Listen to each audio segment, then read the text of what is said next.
Arguably, the most important and most difficult component of a TTRPG is the RP, the role-playing. After all, that's what distinguishes TTRPGs from more traditional structured board games.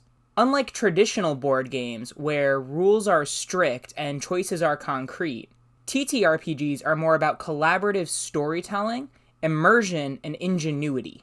The rules are designed to be bent and broken based on the context of a situation, which is why a human being dictates the action rather than a rulebook. However, role-playing can be awkward. Some players find an easier time coming out of their shells than others, and not every table has the social support to bring out the best from one another. It's what makes giving advice on this topic so difficult. Still, like game mastering, I think there are some baby steps that we can take in order to strengthen these mental muscles. Hi, I'm John from Incendium D&D, and today we're breaking down 7 baby steps for developing masterful role-playing.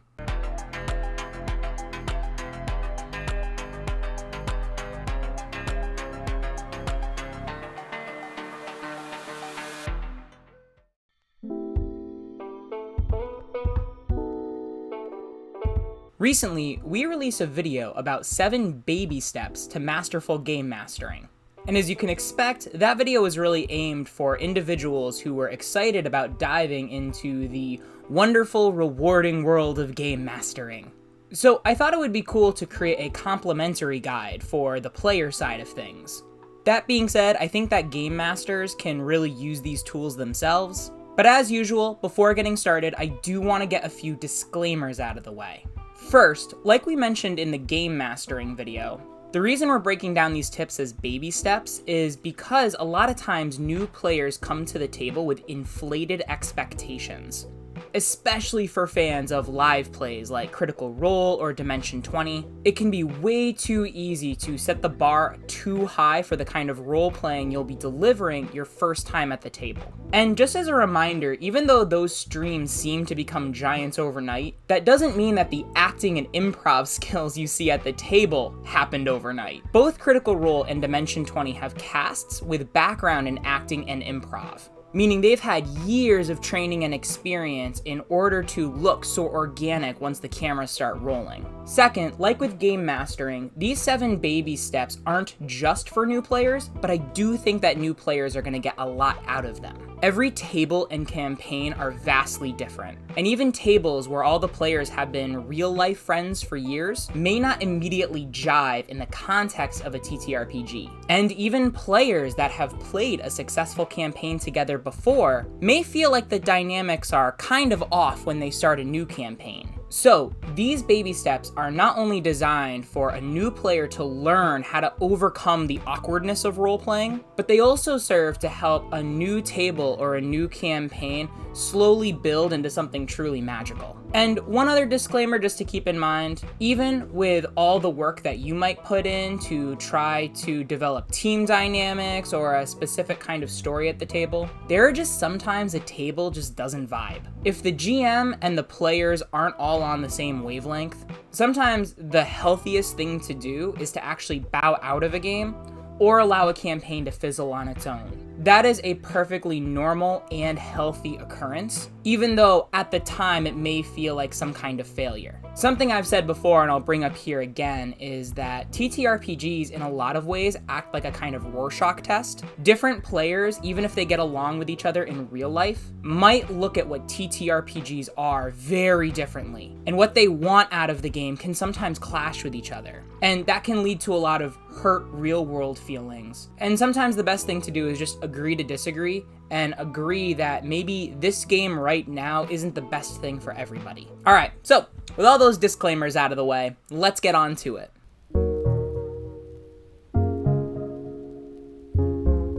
Baby step number 1 is to establish and understand the game's tone. If the whole group is new to TTRPGs, this one can be really tricky to figure out. However, I find that most successful games that I've been a part of have had this open and frank discussion before character creation. And a lot of times it might be that your game master doesn't even know to ask this question. However, it can clear up a lot of misunderstanding early if you as the player ask the group, hey, what are we going for? A way you can ask it too is, what kind of game is everybody excited about? Is the group excited about silly shenanigans, dramatic tension, political intrigue, monster hunting? I find that a lot of issues at the table stem from a lack of clarity over a game's tone. And a lot of issues can be resolved simply by getting on the same page about what we're all working toward. For example, if the game master is really excited about running a complex political intrigue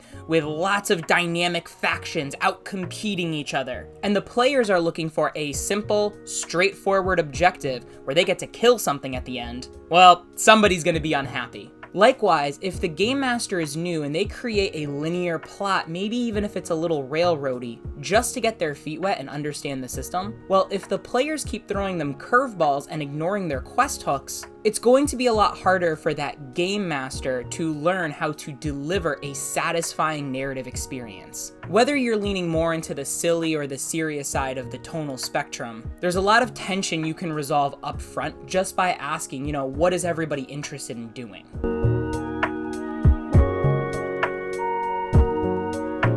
Baby step number 2 is to establish your character's traits and quirks. In a lot of ways, I love 5th edition D&D's background system, where the game asks you to establish personality traits, ideals, bonds, and flaws. I really think it starts to get players asking themselves what are the different dimensions of the character they're trying to portray. However, I do think that the examples that are offered are a little too lengthy and a little too specific. For example, let's look at some of the parts of the soldier background. One of the personality traits is I'm always polite and respectful. An ideal is our lot is to lay down our lives in the defense of others. And one of the flaws that you could randomly roll is the monstrous enemy we once faced in battle still leaves me quivering with fear. While some players may find this evocative, personally, I found it a little too detailed in order to be helpful. Instead, my suggestion is to use simple adjectives to describe your character's behavior. And I really don't like using the term flaw when it comes to creating a 3-dimensional character. That's why I use the term quirk. It's a twist on the expectations you establish with their other traits. And it doesn't have to be in direct opposition, but it's just something that might be unexpected. I would probably sum up our soldier here with adjectives like polite and respectful, not bad. I'd sum up the ideal with just courageous. But for the quirk, what I'd say is maybe they're ashamed. Ashamed that maybe there was once a monstrous enemy they tried to fight valiantly, but failed and a lot of their compatriots were killed in action. And they carry that shame with them. Maybe that's why they left their soldier squadron and they're now an adventurer. Oftentimes when developing characters, I find that players kind of lean toward one of two ends of another spectrum. A lot of spectrums in this character creation. Either they lean into character archetypes or lean away from character archetypes. I find a lot of times new role players, if they lean too far to either end, end up creating a character that gets kind of stuck. Either they try to adhere so much to the archetype that their character starts to act foolishly, or they try so hard to work against an archetype that their character becomes one-dimensional. I find that if you create a character with several archetypal traits that are contrasted by a quirk, it helps map out a more 3-dimensional character. One with aspirations, strengths, fears, and internal conflict. Now, I'm not saying to be a good role player, every character you create has to be some deep study of character psychology. This is just a launching off point in order to get you thinking about creating a character that you're going to be happy playing with, and most importantly, happy discovering through play. In fact, I'd go so far as say, the characters I've had the most fun role-playing at the table are ones that had a healthy mix between design and discovery. No matter how well you think out a character's story beforehand, a lot of the time, they'll pleasantly surprise you when put into the context of a group.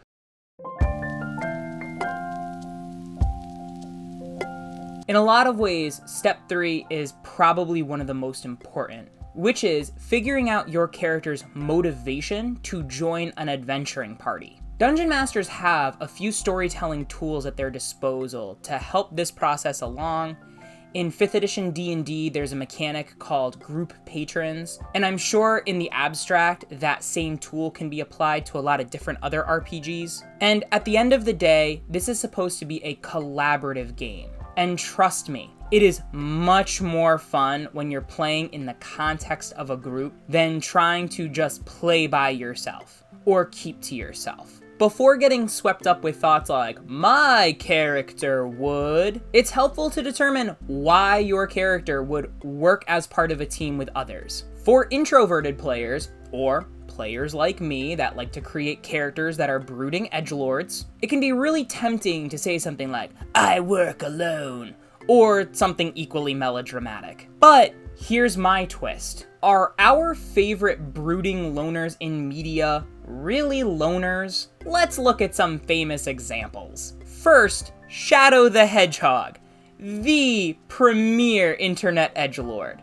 Still worked with Dr. Eggman and Rouge the Bat in Sonic Adventure 2. Cloud Strife from Final Fantasy VII still worked alongside the members of Avalanche, Barret, and Tifa. And Geralt of Rivia, who's on the thumbnail of a lot of these videos as a classic loner, in a lot of his stories was still accompanied by Jaskier / Dandelion, depending on your translation, and a lot of other characters like Triss and Yennefer and Cirilla. What makes these characters compelling isn't that they're loners, it's that being alone is their preference, but their personality is contrasted by more cheerful, likable characters around them. Games get a lot more fun when you figure out your character's motivation for joining a party, rather than leaving the question open if they would join a party in the first place. And at the end of the day, it could be something really simple. At the beginning of Final Fantasy VII, Cloud Strife joins Avalanche because he wants to get paid. If you really want to be a brooding edgelord that badly, fine, just do it for the money. And if we actually look at the heart of a lot of these edgy characters, we will find that there is some three-dimensionality to them. In Sonic Adventure 2, Shadow the Hedgehog doesn't have to, but he uses Chaos Control to save Rouge the Bat when she gets stuck inside the Gun base vault. Yes, there is an organization called Gun.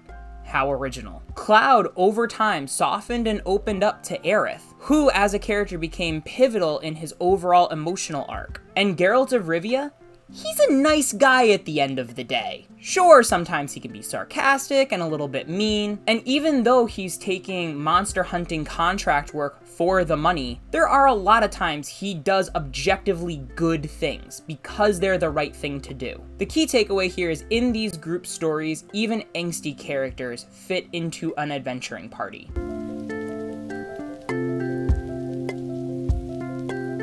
Baby step number 4 is to develop curiosity in party dynamics. You'll notice that the first 3 baby steps are actually things you can think through before session 1. In a lot of ways, they're actually part of the character creation process, just more on the storytelling side and less on the mechanical side. Step 4, on the other hand, has to happen at the table. Again, TTRPGs are games about collaboration. Even if your character is a little more guarded or brooding, they can still engage in team dynamics. For this one, a good exercise is to ask yourself, what's at least one thing that your character has in common with the other player characters at the table? Maybe you notice that 2 characters really love playing card games or enjoy some kind of in-world sport. Or if you have 2, battle-minded characters, they may be able to chat about their favorite weapons and armor. Or after some downtime dialogue, you may discover that 2 player characters end up having similar roots. I've played a lot of different characters over the years and seen a lot of different players dissatisfied with their characters. And almost universally, I found that players that portray characters that lack curiosity almost always have a less than satisfying time at the table. And this doesn't mean you have to betray your character's personality and how they discover a lot of this information. It's just something that you want to keep in mind. If nothing else, as long as your character is part of an adventuring party, they'll also probably want to survive. So they'll want to be curious about their allies so that they can make sure that their allies aren't going to make bad decisions that will end up getting them killed. I find that characters become shaped and refined when other players start asking you questions about your character that you hadn't thought of before. And it can be a real joy to come up with a lot of these answers on the spot. And in kind, when you ask questions of other players' characters, a lot of times they'll start to come up with similar details.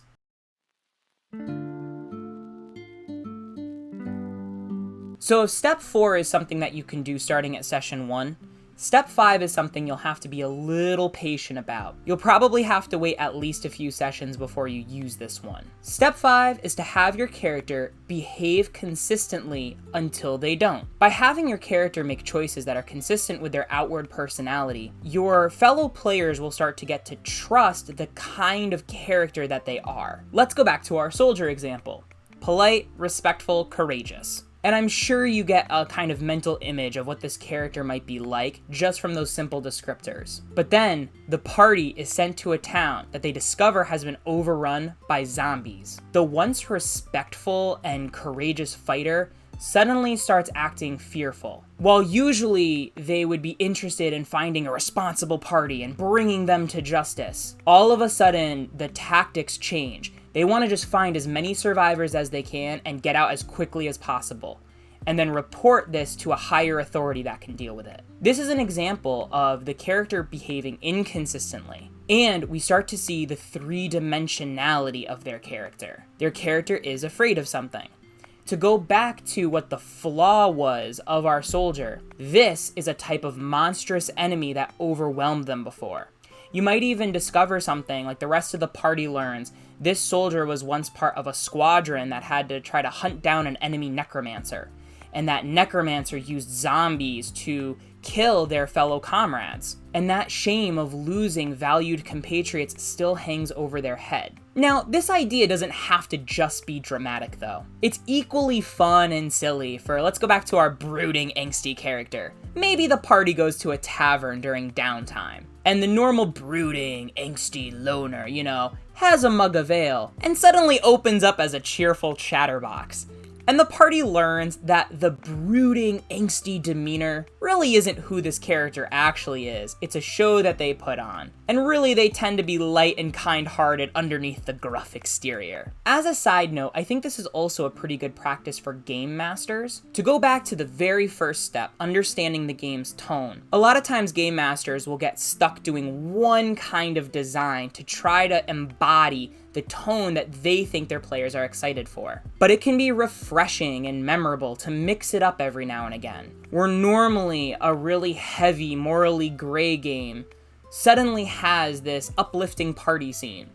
Or a normal, silly, comedic game suddenly has a hint of drama in it. Again, this doesn't mean you have to undercut the tone of your game, but sprinkling in some extra little spices from other genres can make your game much more multi-dimensional and honestly a little bit more immersive and engaging.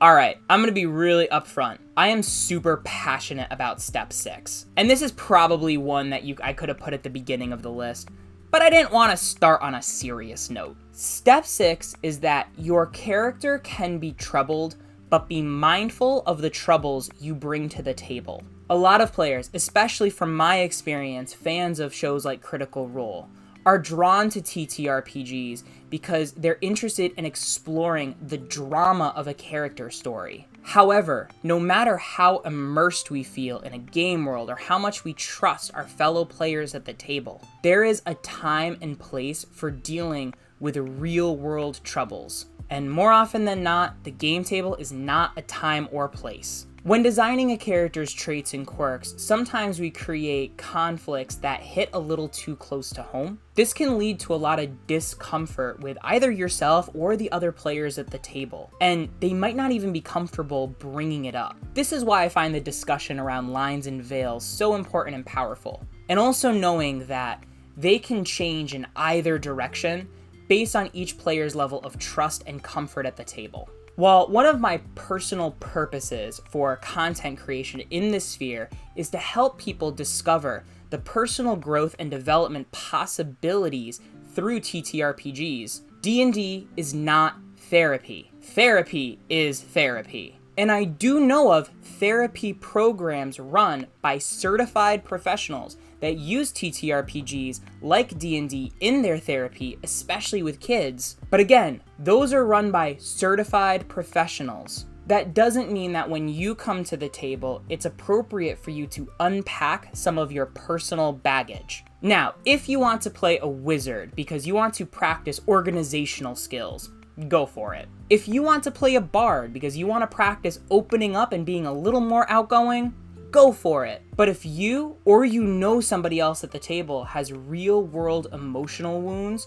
I highly discourage having that at all be brought up as a topic at the table. And sometimes these wounds are brought up even outside of their original context. For example, a fellow game master told me of a story where he started describing a creature, and one of the players started getting really uncomfortable with the gore and the description of it. And it's not like the game master was untrusted or was being malicious. There was just this sudden discomfort that was unforeseeable. So because of this, I think it's smart for players ahead of time to be comfortable either sending text messages, private messages, whispers if you're using Roll20, so that you can connect with the DM on the spot and voice if something is making you uncomfortable. As a game master, you don't have to call anybody out. That might be a good time to take a break, but you don't necessarily want to embarrass that player or put them on the spot or anything like that. Now, that being said, depending on the game that you're signing up for, you may also be signing up for certain content. And that's part of your responsibility as a player for determining for yourself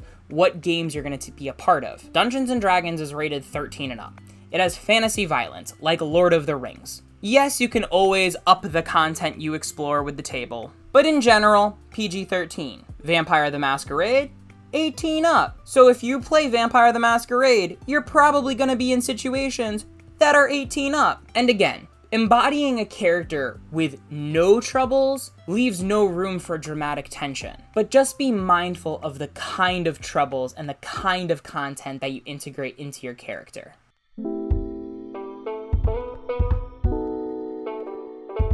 Alright, step 7, toward the end, be open to change. Like I said earlier, the characters that I got tired of really quickly are ones that ended up feeling stuck. There's a fine line between behaving consistently and not learning. Some of the characters I find the most frustrating in media are ones that make the same mistakes over and over again. I'm sure you will find much more fun embodying a character that can change and grow, rather than one that's going to be stubborn about staying the same and sticking to an archetype. Your brooding loner character may discover the power of friendship, or a cheerful, naive, bubbly character may end up learning to be a little more practical and mature. When you create a character and craft their personality, a lot of times you fall in love with your own ideas and your own design. It can be hard to let go of that initial iteration of that character's story in order to integrate things that you discover about them by interacting with the other player characters and interacting with the GM's story. So to summarize, step 1, become clear of the tone of your table's game. Step 2, determine your character's traits and quirks. Step 3, determine why your character would join a group. Step 4, be curious about your party's dynamics. Step 5, have your character behave consistently until they don't. Step 6, your character can be troubled, but be mindful about what troubles you bring to the table. And step 7, be open to change. If you have any role-playing tips of your own, please leave them down in the comments below. Did you like this video? Let YouTube know. Smash that like button, hit subscribe, ring the notification bell, and have an awesome day, everybody. Bye-bye now.